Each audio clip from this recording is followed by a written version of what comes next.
Seu bebê não olha nos seus olhos ou parece não estar ouvindo quando você chama ele, ou você sente que tem alguma coisa estranha, tem alguma coisa diferente e não consegue dizer exatamente o que é? Pois é, isso merece sim atenção.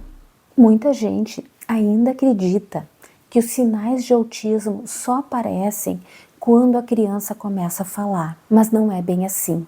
Ainda nos primeiros meses de vida, a gente já consegue observar alguns sinais. E perceber esses sinais, entender esses sinais, pode ajudar muito no desenvolvimento da tua criança. E hoje, então, eu quero conversar com você sobre alguns sinais precoces de autismo que aparecem ainda no bebê e que muitas famílias acabam ignorando por falta da informação correta. Eu quero te mostrar quando os sinais realmente merecem investigação e por que, gente, observar cedo esses sinais não é exagero. Um dos primeiros sinais que costumam chamar atenção é o pouco contato visual. Normalmente, os bebês, eles buscam naturalmente, instintivamente, o contato visual.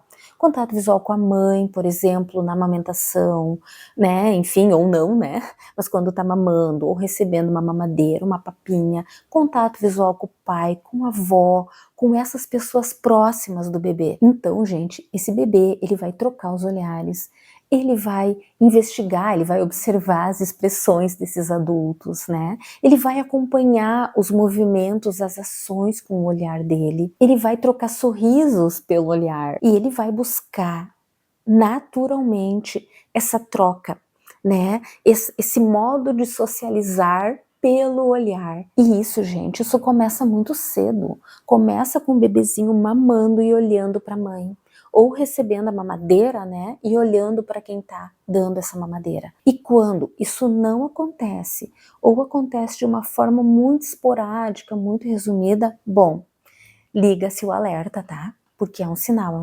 bastante importante, então, né, de um possível autismo. E uma coisa, gente, que tem que ficar bem clara, é que observar não é diagnosticar. Observar é ir percebendo o desenvolvimento da nossa criança e aquilo que talvez não está de acordo com o esperado para a faixa etária. Como, por exemplo, a gente não espera que um bebê fale, né? Mas a gente espera sim que um bebê olhe, né? E se ele não olha, sim, isso merece atenção. E por que essa observação é tão importante, né? Porque quanto antes a gente percebe os sinais, antes a gente busca ajuda. Então, é no dia a dia, gente, que a gente consegue entender a nossa criança. Outro sinal, assim, bastante importante, que precisa ser olhado, que não é exagero a gente observar cedo, é quando a criança não se volta quando é chamada. É um bebê, tá? Ele não fala ainda. Talvez balbucie, talvez nem isso, né? Enfim. Outro indicativo também é o balbucio, tá? A gente vai falar depois. Mas talvez a nossa criança nem balbucie ainda. Mas ela vai olhar quando ela é chamada. Por quê, gente? Porque o nome dela, né? Ela escuta o tempo todo o nome dela, então ela sabe que é o nome dela, mesmo sem oralizar isso, né? Sem dizer, tá? Ela ainda não fala, é um bebê, né? Mas ela vai se voltar quando chamada. Ela vai se voltar pro pai que chegou, talvez nem disse o nome dela, mas ele entrou na porta e falou, ela reconhece o som, ela vai se voltar. Ela vai buscar esse contato visual que ouvir, então, a voz de alguém muito querido, de alguém do dia a dia, ou alguém chamando ela, né, a avó chamando, o pai chamando, a mãe chamando, enfim, o irmão mais velho, ela vai se voltar. Então, não se voltar quando ela é chamada, ou quando ela ouve a voz de um adulto, de uma criança, enfim, de alguém da convivência, isso é um sinal, assim, ó, é mais um sinal que, ó, é luz piscante, tá? Pra gente buscar orientação, então. Inclusive, já me conta aqui nos comentários, algum desses sinais já chamou atenção em alguma criança da tua família, ou até no teu filho, ou na tua filha? Quero muito saber, tá?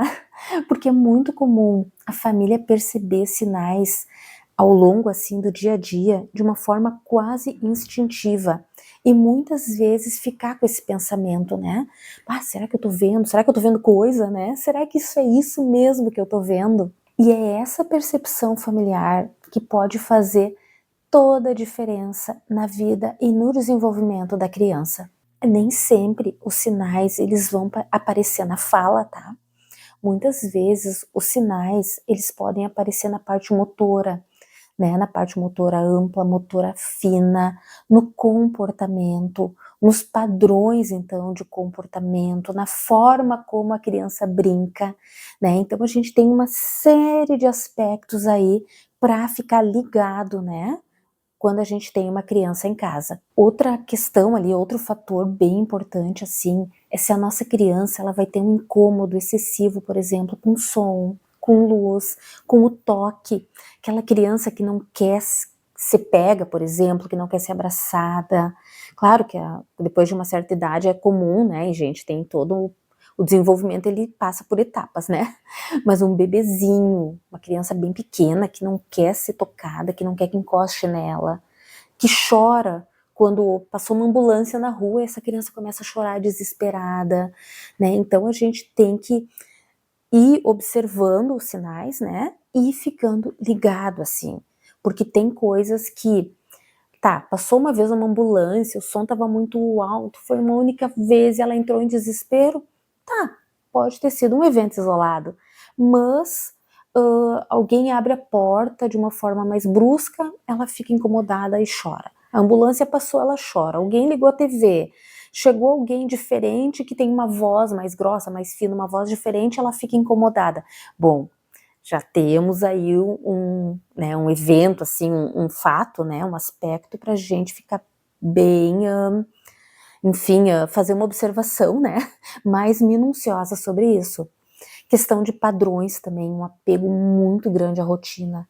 Quer dizer, nada pode sair do script. Outra questão para a gente ficar ligado também, né? Então, são vários aspectos, tá?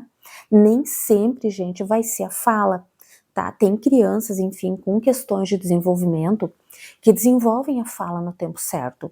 Às vezes vai ser uma fala com uma métrica, né? Uma forma, o ritmo dessa fala às vezes vai ser diferente, enfim, mas ela desenvolveu a fala, tá tudo bem com a fala dela.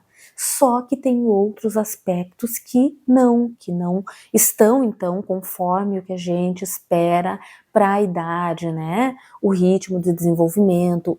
E novamente, tá, gente? Cada criança sim tem seu ritmo, né? Uma fala mais cedo, outra um pouquinho depois, né? Uma se desenvolve, começa a caminhar num determinado período muito anterior, a outra um pouquinho depois. Só que a gente não pode esquecer que existem tempos, né? Então, a gente ficar com essa mentalidade do, ai, cada um tem seu tempo, e esse tempo não chega nunca, é a nossa criança perdendo tempo, tá? Por isso que é tão importante a família tá ligada nesses sinais para justamente conseguir então buscar ajuda e o apoio que a criança, né, que a sua criança vai necessitar, caso sim, né, ela tenha realmente algum aspecto ali do desenvolvimento em atraso ou muito discrepante em relação ao esperado, né? Enfim, cada caso é um caso, mas a observação e o entendimento, enfim, né, de quando buscar auxílio profissional, esse é o divisor de águas, tá? E aí, gente, foi observado algum sinal, tá? O que que a gente faz? Busca avaliação, tá? Avaliação não é carimbar a nossa criança, gente, não é rotular ela jamais, tá? Avaliação é uma elucidação, então, dessas dúvidas e um mapeamento do desenvolvimento. Para a gente, então, saber o que está dentro do esperado, o que não está dentro do esperado, em que área a nossa criança está mais abaixo do esperado, ou mais acima, ou muito diferente do esperado, para a gente poder, então, buscar tratamento, tá? Então, essa avaliação precoce, ai, mas é um bebê, mas tem 1 ano e meio, mas tem 2 anos.